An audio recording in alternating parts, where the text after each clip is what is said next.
Welcome to Man Does Tech, where I solve the problems you didn't even know you had. You start by opening the Alrajhi mobile app. Sign in with your PIN or biometrics so the app loads your wallet. Once signed in, make sure your profile shows a verified mobile number and accounts. This enables QR services. Navigate to the main menu, look for payments or QR code icons, because you need the payments module to generate a QR code. If you can't find it, tap the menu search or update the app. A current version shows the QR feature reliably.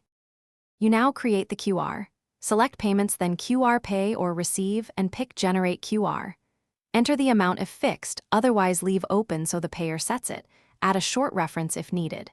Choose which account will receive funds because that directs settlement. Once done, review the summary and confirm.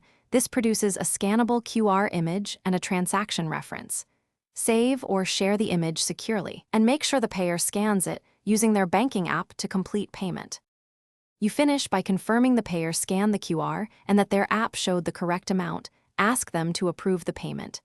Then check your activity or statements to see settlement.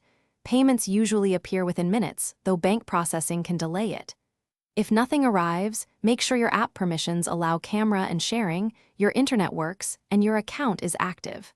If problems persist, update the app, restart your device, and contact Alrajhi support while noting the transaction reference.